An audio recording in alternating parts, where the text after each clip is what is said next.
What's up, everyone? As I try to review every Fast and Furious movie and build up to F9, we have reached Fast and Furious from 2009, so let's review it.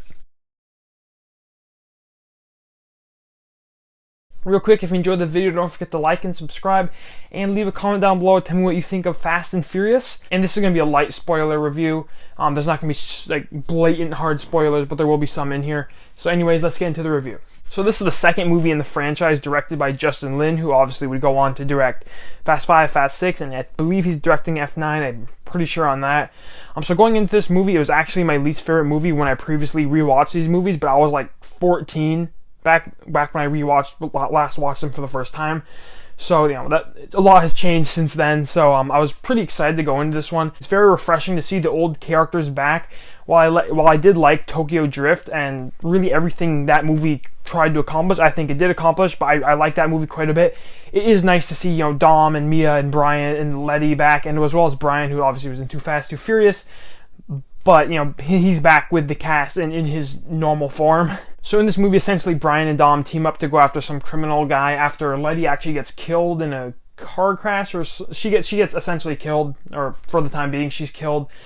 So that's Dom wants to get revenge, and Brian's working for the FBI, so he's going after the criminal. So they work together, and they kind of form their relationship in this movie as it's almost kind of a repeat of what the first movie did. So overall, I actually found this movie to be pretty good. Like I said, it's very nice to see the old cast back. The original cast is really good in the Fast and the Furious from 2001. I really think it's a great set of characters. And it's really amazing that it took 8 years to actually get this cast back together, all of them for one movie, while, you know, obviously Paul Walker's in Too Fast, Too Furious, but pretty much he was only in it, and that movie doesn't really count anyways because it kind of sucked. But it's really nice that they're all back in here for this movie. And along with that, the cast of this movie is just great. Dom, who's probably my favorite character in the franchise so far, at least, he's obviously returning. He's really good as Dom. Vin Diesel's really good as this character, and obviously Paul Walker playing Brian. I think he's really good. I complained about him in Too Fast, Too Furious, as he just did not fit that role. In this movie, he's pretty much kind of like the FBI Paul Walker character, and he fits much better. I think I like him much more in this movie than I did in Too Fast, Too Furious. And then Paul Walker and Vin Diesel, Dom and Brian just have such great chemistry with each other. They really feel like real life, feel like the characters really feel like friends, and they really bounce off each other well, and they just make a really good duo of lead characters in this movie. And the whole cast being back is just such a success for this franchise, because I really don't know where this franchise would be if this movie wasn't able to be made, because like it probably wouldn't still exist, because this movie really felt like it was running out of gas, where you had Too Fast, Too Furious, which most people don't like, and it just didn't really do anything to the story. It just really felt like a cheap spin-off. And you had Tokyo Drift, which a lot of people don't like. I personally like it, but also, once again, it kind of just feels like a lazy spin-off that they didn't really want to evolve this franchise. So this movie is really important within it. And I think this movie is pretty good for the most part. But this is really the first movie in this franchise where they really start to become action movies. There's quite a bit of action in here, mostly car action as usual. But I don't mind that at all. The action is very good, and there's a lot of kind of fan service awesome moments, especially towards the end. There's some pretty badass moments with the cars and stuff. So overall, I think the action is really good here. Also, there's a good amount of racing in this movie. I didn't realize that going into it, but there actually is quite a bit of racing in here, and the racing is good as usual, though I think the CGI is pretty weak in this movie, especially during the racing scenes that obviously aren't real. It doesn't look great, but overall I think the racing is pretty solid in this movie, and it was nice to see that this movie did have racing. Obviously the later movies would kind of abandon the racing concept. I didn't realize how much this movie actually had, so it was really cool to see it. And I think this movie really does have a good mix of action and racing, and I really enjoy that about it. And per usual with this franchise, it delivers on the just mindless action and the mindless racing and all the classic fronts of this franchise with the characters and the action. This movie works really well, and it fits right within the franchise. Where this movie does get pretty weak for me is going to be the plot, unfortunately. I know pretty much with 3 out of 4 movies I have kind of complained about the plot a little within this franchise, but for me the plot in this movie just feels very unfocused and pretty lame, honestly. I don't really find myself invested at all in it. You're not really paying attention to the plot.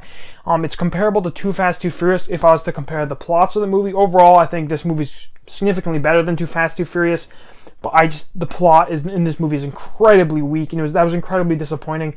The characters in this movie help it a lot more, and I think that's why it feels better. I think the action corresponds to the plot better than Too Fast, Too Furious. But overall, I was pretty disappointed by the plot. And at the beginning, when Letty gets killed, I don't know if they intended for her to stay dead, but it's like 30 seconds. It's like 1 second she's alive, and then 30 seconds her funeral's over. So it's like super quick for some reason. I don't know why. I have no idea if they had the intention of bringing her back at the end of Fast 5 or not, but nonetheless, that was kind of weird that they killed her off so quick when she is a pretty major character. Along with the plot, the dialogue in this movie is pretty cheesy. There's a lot of just kind of like cringeworthy lines within the movie, but I think that fits within the franchise. That's kind of what this franchise is known for. They have a lot of like weird lines, especially from Vin Diesel's character, from Dom. There's just lines that a lot of people won't like. They're pretty cheesy. I'm personally fine with it. I think that's what that's one of the things this franchise is known for, and so it'll bug some people. It wasn't a huge bother for me, but it definitely is present. You will notice it within the movie, and like I said, the CGI in this movie is pretty bad. At times, especially during once again the action scenes, it's pretty much the same thing as Tokyo Drift with the CGI, where it's just kind of gets in the way of the action, so that's a little unfortunate, but it's not terrible. It is noticeable. But for the most part, I think this movie is pretty solid and a return to the form for the franchise. Once again, it being the first sequel in the franchise that evolves the original story. Obviously the action is good, the racing is good, the characters are really good. I really like Dom and Brian in this movie. There are a number of flaws in this movie, but I don't think it holds the movie back too much. So I think this is a pretty successful entry in the franchise. I've never been a big fan of the title Fast and Furious. I don't know why they just named it Fast and Furious 4 or something. Once again, this whole movie screams a reboot. Like, it just feels like they wanted to bring the franchise back to its roots, and that's exactly what they did. And I do believe they succeeded in that. I do think the concept of this movie, while it didn't necessarily work especially with the plot, it would be perfected in later movies, particularly Fast 5, which we'll get to later this week. So it definitely planted the seeds and the format for movies to come, and that it definitely deserves praise in that regard. And it just rebooted the franchise, and really this movie created the franchise that would follow. Obviously, the first movie started it, but this movie created the style of movies we would be getting. Really, we are to this day. So with all that said, I'm going to give Fast and Furious from 2009 a 76% and 3.5 stars out of 5. I think kind of a middle range score. As I mentioned with Tokyo Drift, don't take the scores too seriously. This is an incredibly hard franchise to grade with scores because once again, the entertainment's up here, quality's down here. So, they're not easy movies to grade. But nonetheless, that's going to do it for my review of Fast and Furious. If you enjoyed the video, don't forget to like and subscribe and leave a comment down below. Tell me what you think of Fast and Furious.